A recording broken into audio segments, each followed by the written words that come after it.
ഇതാണ് basic steps നമ്മൾ നോക്കിയത്. നമ്മൾ പ്രീ പ്രോസസ്സിംഗ് സ്റ്റേജ് കംപ്ലീറ്റ് ചെയ്തു, right? So the pre-processing stage actually is all about second.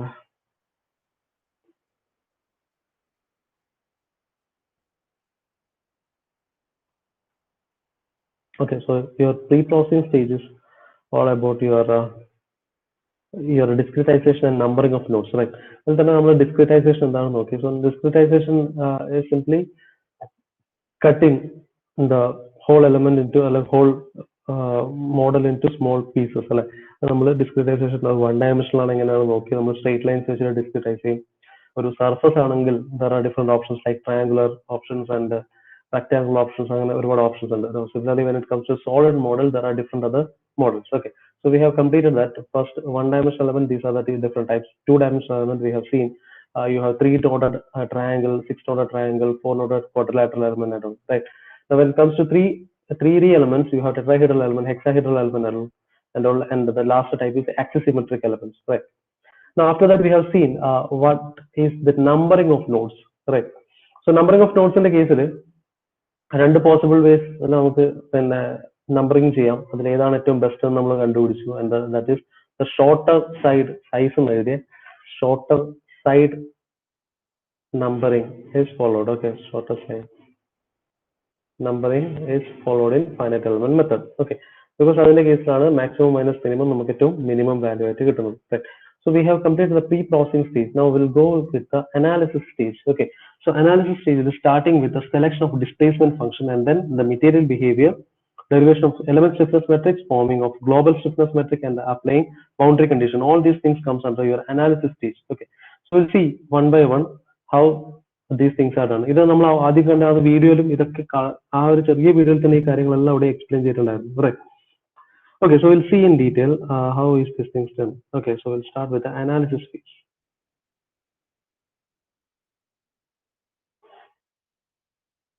Okay, so moving on to analysis. Okay, so analysis ആണ് step 3 വരുന്നത് analysis ആണ് അല്ലേ.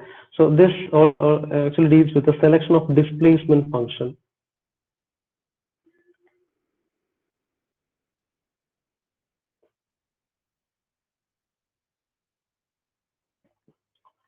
Selection of displacement function or interpolation function.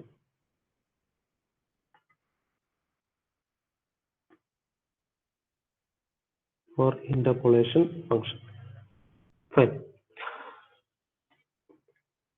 Okay, so ഇതിൽ എന്താ ചെയ്യുന്നത് വെച്ചാൽ will actually it involves actually choosing a displacement function within an element. അല്ലെങ്കിൽ ഒരു സിംഗിൾ എലമെന്റ് അകത്ത്, ഫോർ എക്സാമ്പിൾ ഒരു ലൈൻ എലമെന്റ് അകത്തെ ഇതിന്റെ ഇപ്പൊ എനിക്ക് ഇതിന്റെ ഡിസ്പ്ലേസ്മെന്റ് കാര്യങ്ങളെ കുറിച്ചിട്ടാണ് പഠിക്കുന്നതെങ്കിൽ ഇതിന്റെ അകത്തൊരു ഡിസ്പ്ലേസ്മെന്റ് ഫംഗ്ഷൻ ഇൻക്ലൂഡ് ചെയ്യുന്ന പ്രോസസ്സാണ് അതിനാണ് നമ്മൾ സെലക്ഷൻ ഓഫ് ഡിസ്പ്ലേസ്മെന്റ് ഫംഗ്ഷൻ അല്ലെങ്കിൽ ഇന്റർപോളേഷൻ ഫംഗ്ഷൻ ആഡിംഗ് പ്രോസസ് എന്ന് പറയാം.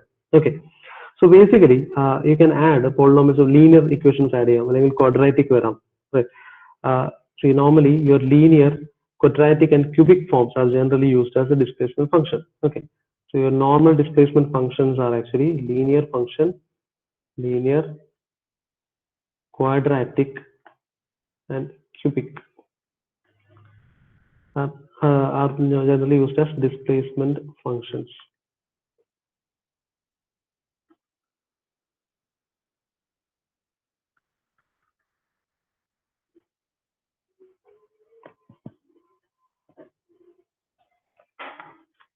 Okay, so as an example, നമ്മൾ ലീനിയർ ഡിസ്പ്ലേസ്മെന്റ് ഫംഗ്ഷൻ ആണ് എടുക്കുന്നെങ്കിൽ സോ ഇതിന്റെ എല്ലാ കാര്യങ്ങൾ ഇതിപ്പോ ഇതേ രീതിയിൽ മനസ്സിലാക്കാന്നുള്ളതേ ഉള്ളൂ. ഇത് എന്താണ് ആക്ച്വലി എങ്ങനെയാണ് മീൻ ചെയ്യുന്നതൊക്കെയുള്ള കാര്യങ്ങൾ നമുക്ക് ഒരു പ്രോബ്ലം ചെയ്യുമ്പോൾ അതിന്റെ കുറെ കാര്യങ്ങൾ നമുക്ക് വളരെ ക്രിസ്റ്റൽ ക്ലിയർ ആയിട്ട് വരും. ഓക്കെ, സോ ആസ് സച്ച് നമുക്കൊരു പ്രൊസീജിയർ ഇത്തരം കേസുകൾ നമ്മൾ മാത്തമാറ്റിക്കൽ കാര്യങ്ങൾ വരുന്ന സമയത്തുള്ള പ്രൊസീജിയർ മനസ്സിലാക്കുക എന്നുള്ളത് മാത്രമാണ് ഇവിടുത്തെ ഉദ്ദേശം. അത് എന്താണ് ഈ പ്രൊസീജിയറിൽ ഓരോ സ്റ്റെപ്പുകൾ നമ്മൾ മാത്തമാറ്റിക്കലി ആക്ച്വലി ചെയ്യുന്ന സമയത്ത് ഓരോ കേസ് ബൈ കേസ് നമുക്ക് ക്ലിയർ ആവും. Okay, so will go with examples, different examples. So when it comes to your linear displacement function ആണെങ്കിൽ so linear displacement function. Okay, so if it is a one-dimensional problem, for one-dimensional problem, your linear displacement function phi of x can be taken as a naught plus a1x, correct? ഒരു 1D problem ആണെങ്കിൽ similarly ഒരു 2D problem ആണെങ്കിൽ 2D problem ആണെങ്കിൽ എന്ത് വരും ഈ phi എന്താവും phi X comma Y വരും ഇത് ഡിഫറൻസ് വരുള്ളൂ ആൻഡ് ദ ഫംഗ്ഷൻ എന്ത് സംഭവിക്കും a naught plus a one x plus ഒരു എ ടു ഇൻറ്റു വൈ കോമ്പണന്റും കൂടെ വരും similarly when it comes to a 3D problem എന്താവും ലീനിയർ ഡിസ്പ്ലേസ്മെന്റ് ഫംഗ്ഷൻ ആണെങ്കിൽ ഫൈ ഓഫ് മൂന്ന് കോമ്പണന്റ്സ് ഒരു എക്സ് വൈ സെഡ് വരും and that becomes a naught plus a one x plus a two y plus a three z എന്നുള്ള ഫോമിലായിരിക്കും displacement function എടുക്കേണ്ടി വരും. Okay. Now similarly when it comes to quadratic polynomials, so similar case ആയിട്ട് വരും. Quadratic ആണെങ്കിൽ second case if you are considering your quadratic polynomial as a displacement function, polynomial ആണ് എടുക്കുന്നെങ്കിൽ as a displacement function, then similarly for one dimensional problem, so കുറച്ചുകൂടെ better output കിട്ടാൻ വേണ്ടിയിട്ടാണ് നമ്മൾ quadraticലേക്ക് പോകുക. Okay. For one dimensional problem, your phi of x can be taken as a naught plus a1x plus a2x square വരും. Similarly, two-dimensional problem എന്താവും കുറച്ചുകൂടെ lengthy ആവും. phi of x is equal x comma y is equal to എന്താവും a naught plus a1x plus a2x square plus a3y plus a3y square plus a3 plus a4y square plus a5 എന്ത് വരും x into y എന്നുള്ള term കൂടെ വരും അല്ലേ. So when it comes to two-dimensional problem, similarly when it comes to three-dimensional problem ആകുമ്പോൾ നമുക്ക് use ചെയ്യുന്ന വേരിയബിൾസിന് എണ്ണം കൂടും. that is phi of x comma y comma z is equal to എന്തൊക്കെ വരും a naught plus a1x plus a2y plus a3z plus എന്ത് വരും a4x square plus a5y square plus a6z square plus a7xy plus a8yz plus a9zx എന്നുള്ള term വരും. Okay, so these are the different possible displacement functions that you can use as per the given requirement. Okay, so ഇതൊക്കെ എങ്ങനെയാണ് വരിക എന്നുള്ളത് നമുക്ക് അതിന്റെ application കാണുമ്പോൾ clear ആവും. Okay, so this is all about your selection of your displacement function. Now, followed by your selection of displacement function, we have to define the material behavior by using strain displacement and stress strain relationship. Okay, so that is your next step. Now, നമ്മൾ അടുത്ത step വരുന്നത് എന്തൊക്കെയാ defining the first selection of the displacement function വന്നു കഴിഞ്ഞാൽ the next thing that you have to find is the define the material behavior. Okay, so fourth step will define the material behavior.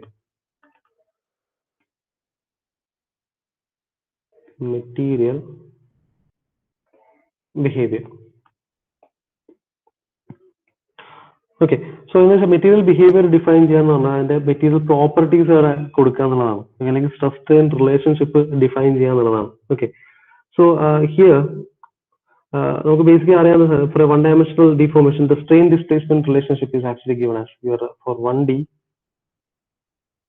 your strain displacement is given as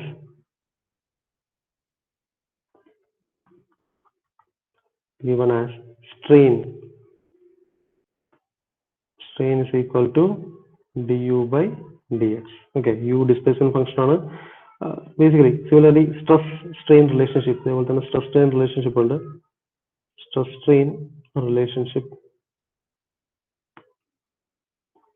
that is the stress is equal to in smallest times of strain. Okay, now when it comes to your software perspective, for example നമ്മൾ answers ഞാനൊന്ന് കാണിച്ച രീതിയിലാണ് ചെയ്യുന്നതെങ്കിൽ അതിന് നമ്മൾ ഈ ഒരു സ്റ്റേജിൽ മെറ്റീരിയൽ ബിഹേവിയർ ഡിഫൈൻ ചെയ്യുന്ന സ്റ്റേജിൽ നമ്മൾ ചെയ്യുന്ന കാര്യങ്ങൾ എന്തൊക്കെയാണെന്ന് വെച്ചാൽ ഒന്ന് മെറ്റീരിയലിന്റെ പ്രോപ്പർട്ടീസ് ഡിഫൈൻ ചെയ്യും. മെറ്റീരിയൽ പ്രോപ്പർട്ടീസ് എന്ന് പറഞ്ഞാൽ നമ്മൾ ഏത് ടൈപ്പ് മെറ്റീരിയൽ ആണ് നമ്മൾ അനലൈസ് ചെയ്യാൻ വേണ്ടി യൂസ് ചെയ്യുന്നുള്ള സ്പെസിഫൈ ചെയ്യുക എന്നുള്ളതാണ് ഇതിനെ കൊണ്ട് ഉദ്ദേശിക്കുന്നത്. ഓക്കെ, സോ ആൻസേഴ്സ് സോഫ്റ്റ്വെയറിലൊക്കെ നമ്മൾ ചെയ്യുന്ന കാര്യം will define whether the material is elastic or non elastic or non-elastic ആണോ എന്നുള്ളത് there is an option select ചെയ്ത് will give whether it's elastic or non-elastic. If it is elastic, we'll again go with the next thing whether it is an isometric. Okay, isometric materials ഉണ്ട്, അതേപോലെ പിന്നെ orthotropic materials, isometric അല്ല isotropic material അല്ലെ.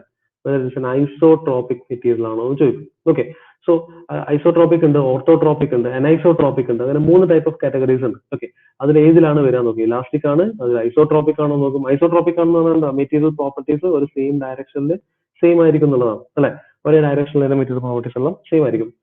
So isotropic material ആണോ നോക്കും. Isotropic ആണെങ്കിൽ നമുക്ക് എന്ത് വേണം, യു ക്യാൻ ഡയറക്ട്ലി ചെയ്ത യങ്സ് മോഡുലസ് വാല്യൂ. അപ്പൊ ഇത്രയും കാര്യങ്ങൾ കൊടുത്തു കഴിഞ്ഞാൽ മെറ്റീരിയൽ കംപ്ലീറ്റ് ആയിട്ട് ഡിഫൈൻഡ് ആയി. ഇലാസ്റ്റിക് മെറ്റീരിയൽ ആണ്, ഐസോട്രോപിക് ആണ്, ഹോമോജീനിയസ് ആണോ എന്ന് ചോദിക്കും. Right, so you can give whether it's homogeneous, elastic homogeneous isotropic material ആണെങ്കിൽ then the system will ask you to give the Young's modulus. Young's modulus കൊടുത്തു കഴിഞ്ഞാൽ ആ material define, for example steel ആണെങ്കിൽ സ്റ്റീലിന് ഒരു particular Young's modulus ഉണ്ട്. Okay, അതൊരു linear elastic isotropic homogeneous material ആണ്. അപ്പൊ അതിലെ യങ്സ് മോഡുലസ് കൊടുത്തു കഴിഞ്ഞാൽ ദാറ്റ് വിൽ ആ ഒരു മെറ്റീരിയൽ ഫൈനലായി സ്റ്റീൽ ആണെന്ന് മനസ്സിലാവും. ഓക്കെ, അഗൈൻ അത് ഒന്നുകൂടെ ഫിക്സ് ചെയ്യാൻ വേണ്ടി you will also give the Poisson's ratio. ഈ 2 കാര്യങ്ങളും ചെയ്ത് കഴിഞ്ഞാൽ ഇത് കംപ്ലീറ്റ് ആയി. നോൺ ഇലാസ്റ്റിക് ആണെങ്കിൽ വേറൊരു വേരിയന്റ് ആയിട്ട് അതങ്ങനെ പോവുകയും ചെയ്യും, ഡിഫറെന്റ് മെറ്റീരിയൽ ആണെങ്കിൽ. ഓക്കെ, അതേപോലെ ഐസോട്രോപിക് അല്ല, എനിക്ക് ഞാൻ വുഡ് എങ്ങനെയാണ് യൂസ് ചെയ്യുന്നത്, അപ്പം പകരം വുഡിന്റെ മുകളിലാണ് എനിക്ക് അനാലിസിസ് നടത്തേണ്ടത്. വുഡ് എന്ന് പറയുന്നത് ഒരു ഓർത്തോട്രോപിക് മെറ്റീരിയൽ ആണ് അല്ലെ. വുഡിന്റെ കേസ് നമുക്ക് അറിയാവുന്ന ഒരു കാര്യമാണ് അല്ലെ, വുഡ് ഇങ്ങനെയാണ് ഉണ്ടാവുക, ലെയർ ആയിട്ടുള്ള കൺസ്ട്രക്ഷൻ ഉണ്ടാവും അല്ലെ. അപ്പൊ അതിന്റെ എക്സ് ആക്സിസിൽ ഉള്ള പ്രോപ്പർട്ടി ആയിരിക്കില്ല വൈ ആക്സിസിൽ. ഞാൻ ഇങ്ങനെ പിടിച്ചു വലിച്ചാൽ പൊട്ടുന്നതിനേക്കാൾ എളുപ്പത്തിൽ എനിക്ക് വെർട്ടിക്കൽ ആയിട്ട് പിടിച്ചു വലിച്ചാൽ പൊട്ടാം അല്ലെ. So properties are different in orthogonal directions. അപ്പൊ അതുകൊണ്ട് തന്നെ അത് ഓർത്തോട്രോപിക് മെറ്റീരിയൽസ് ആണ്. അപ്പൊ അങ്ങനത്തെ കേസാണ് നമ്മൾ ഓർത്തോട്രോപ്പി വെച്ചിട്ട് പോകും. ഓക്കെ, അതിനൊരു യങ്സ് മോഡുലസ് എല്ലാം കൊടുക്കുക, there is different procedure. Okay, ഞാൻ ജസ്റ്റ് പറഞ്ഞതേ ഉള്ളൂ, മെറ്റീരിയൽ പ്രോപ്പർട്ടീസ് ഡിഫൈൻ ചെയ്യുന്ന ഒരു ഏരിയ ആണ് where you have to completely give the datas related to the your material behavior. That is, you will be giving some Young's modulus, whatever be the material, you will specify the Young's modulus. Okay, so ഇതൊക്കെ 1 dimensional കേസിലാണ്. നിങ്ങൾ 3 dimensional case വരെ നിങ്ങൾ already പഠിച്ചു കഴിഞ്ഞ ആൾക്കാരാണ്. കാരണം advanced mechanics of സോളിഡ്സിൽ നിങ്ങൾ ഒരു വലിയ ഇക്വേഷൻ കണ്ടിട്ടുണ്ടാവും, stress sigma X X sigma y by sigma z tau x by tau y z is equal to some matrix one related to Poisson's ratio വരുന്ന ഒരു matrix വരും into strain matrix അല്ലെ. So അത്ര ഒരു form നിങ്ങൾ already പഠിച്ചു കഴിഞ്ഞതാണ്. Right, okay, sorry അതൊരു സ്റ്റക്ക് ആയിരുന്നു. Okay, right. സോ അത് ഇപ്പൊ 3 dimensional കേസ് ആകുമ്പോൾ അത്രയും കോംപ്ലിക്കേറ്റഡ് ഇക്വേഷൻ ആയിരിക്കും വരും. ഓക്കെ, സോറി ഒരു സെക്കൻഡ്, ബോർഡ് ഓഫ് ആയി പോയി.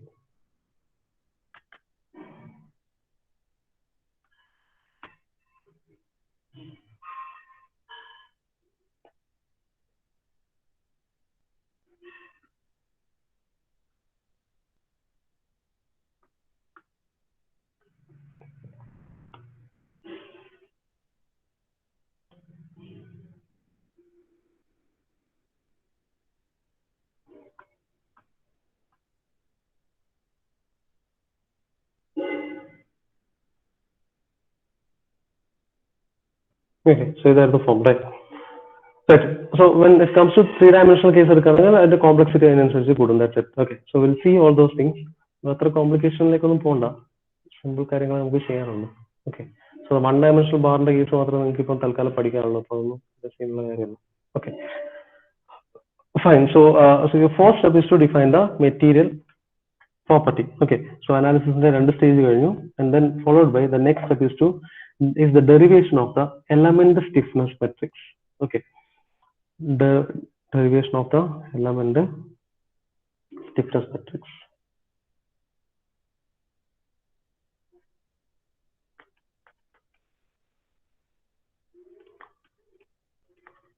Element stiffness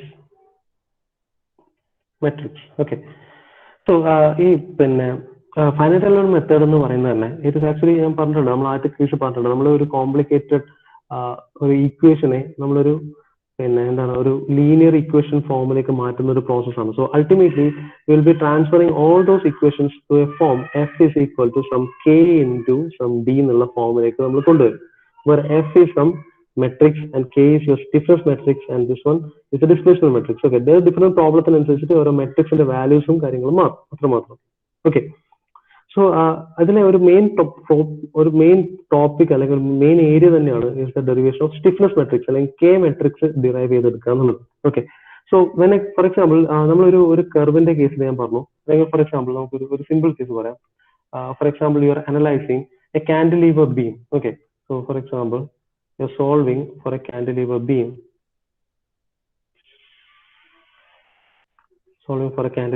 something like this, and ഇതിൽ രണ്ട് സ്ഥലത്ത് ലോഡ് ആക്ട് ചെയ്യുന്നുണ്ട്. ഇത് അടുത്തൊരു പോയിന്റ്. ഓക്കെ, സിമിലർലി ഇത് അടുത്തൊരു പോയിന്റ്. ഇവിടെ ഒരു കംപ്രസീവ് ഫോഴ്സ് കൊണ്ടുവന്നിരിക്കണം. First 2 points. ഓക്കെ, സോ ഇങ്ങനെയാണെങ്കിൽ എനിക്ക് ഇത്തരം കേസുകൾ വരുന്നുണ്ടെങ്കിൽ ആക്ച്വലി ഇതിനെ ഞാൻ സോൾവ് ചെയ്യണമെങ്കിൽ എനിക്ക് ഇതിനെ മൂന്നായിട്ട് സ്പ്ലിറ്റ് ചെയ്യണം. Okay, so I split this into 3 parts, something like this. This is my first point, second point ഞാൻ ലോഡ് ആക്ട് ചെയ്യുന്ന പോയിന്റ്, പിന്നെ third point and fourth point. Okay, and I name, okay, let this be my first node, second node, third node and fourth node. അങ്ങനെയാണെങ്കിൽ ഇതാണ് എന്റെ first element, ഇതാണ് എന്റെ second element, ഇതാണ് എന്റെ third element.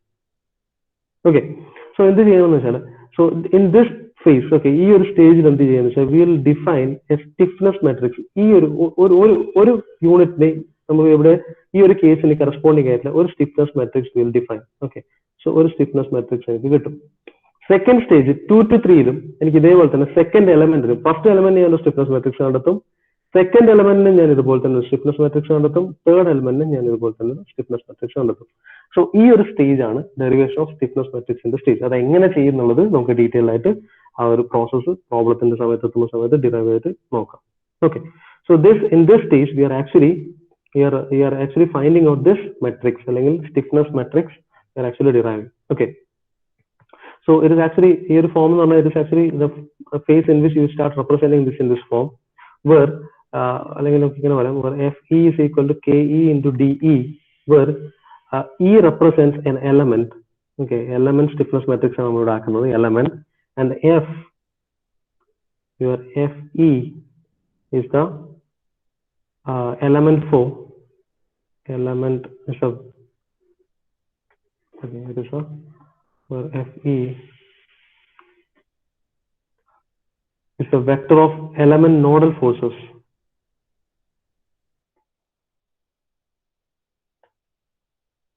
Nodal forces, and KE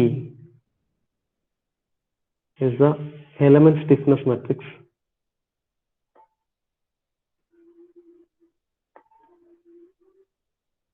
Stiffness matrix, and DE is the element displacement vector.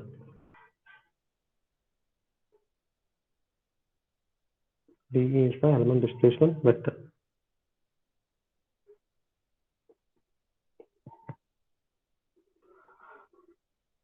Okay, now so ഇവിടെ ഒരു കാര്യം മനസ്സിലാക്കുന്നത് as a theory part. Now ഇത് എങ്ങനെ നമ്മൾ ഡിറൈവ് ചെയ്തെടുക്കും ഈ സ്റ്റിഫ്നെസ് മാട്രിക്സ്? ഇവിടുത്തെ ഒരു ചോദ്യം എന്ന് പറഞ്ഞാൽ ഇങ്ങനെ നമ്മൾ റെപ്രസെന്റ് ചെയ്യും. ഇപ്പോൾ ഇതിനൊരു സ്റ്റിഫ്നെസ് മാട്രിക്സ് നമ്മൾ ഡിറൈവ് ചെയ്തെടുക്കും, സെക്കൻഡ് എലമെന്റിന് ഒരു സ്റ്റിഫ്നെസ് മാട്രിക്സ് ഡിറൈവ് ചെയ്തെടുക്കും, തേർഡ് എലമെന്റിന് ഒരു സ്റ്റിഫ്നെസ് മാട്രിക്സ് ഡിറൈവ് ചെയ്തെടുക്കും. ഓക്കെ, സോ ഇത് എങ്ങനെ എടുക്കുന്നു ചോദിച്ചാൽ there are certain methods in which you can derive the stiffness matrix. Okay, so ആ methods ഞാൻ പറയാം. So this stiffness matrix can be derived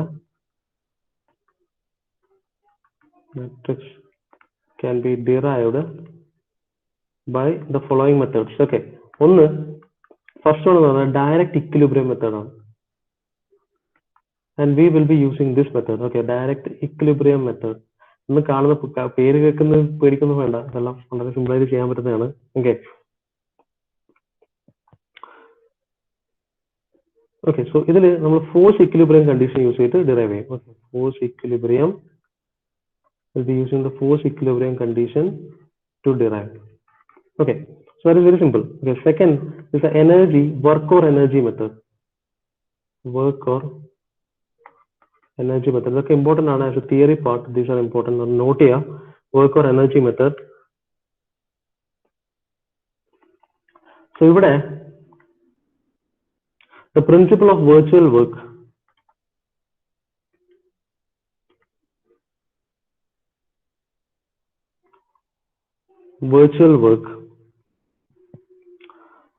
And the principle of minimum potential energy.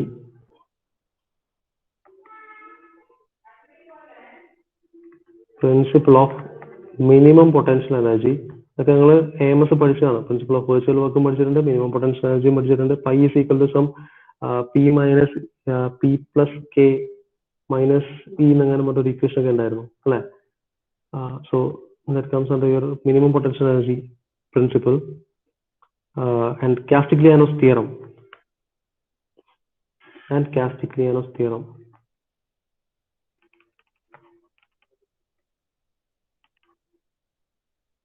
are used here.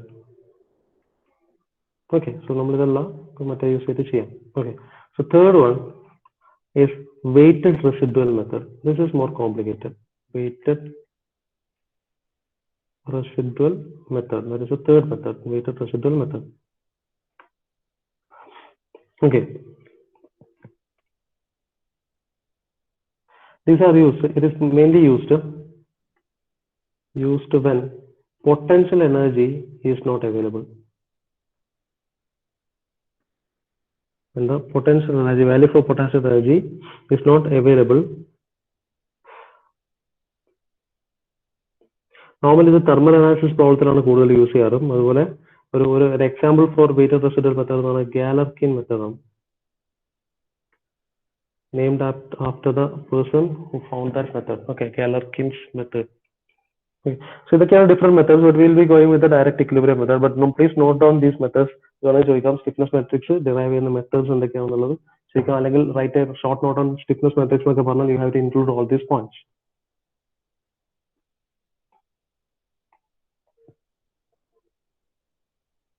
Okay. Right, note ചെയ്യല്ലേ? Yes.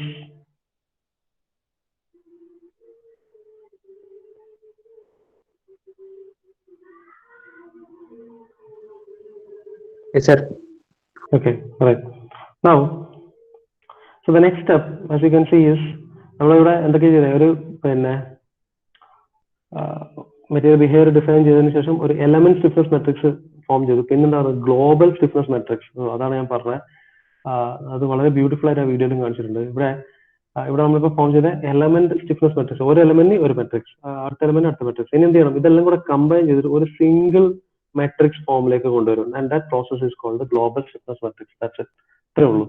Okay, so your sixth step is assemble the element equations to obtain global stiffness matrix.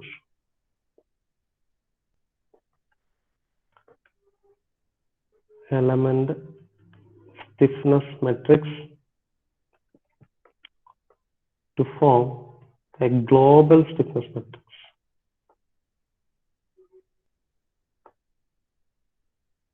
To form a global stiffness matrix. Okay. So our individual elements നമ്മൾ തൊട്ട് fifth സ്റ്റെപ്പിലിടാതെ individual elements ഒക്കെ combine ചെയ്തിട്ട് will form a global stiffness matrix of the form. It will look like F is equal to some K into D എന്നുള്ള ഫോമിലേക്ക് വരും, where K is the global stiffness matrix. Global stiffness matrix. And F is your global force vector. Similarly, D എന്ന് പറയുന്നത് global displacement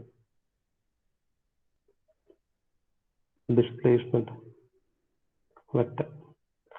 So ഇതൊന്നും കാണുമ്പോൾ പിന്നെ പേടിക്കൊന്നും വേണ്ട, ഇതെല്ലാം വളരെ ക്ലിയർ ആയിട്ട് ഒരു ഫോമിൽ അസംബിൾ ചെയ്തെല്ലാം കാണുമ്പോൾ വളരെ ഇൻട്രസ്റ്റിംഗ് ആണ് നമുക്ക് അതിന്റെ അസംബ്ലിങ്ങും അറേഞ്ച്മെന്റ് ഒക്കെ. Okay, we will do all those things, and then after forming this global stiffness matrix, your next step is actually to apply the boundary conditions. So the seventh step is to apply the boundary conditions.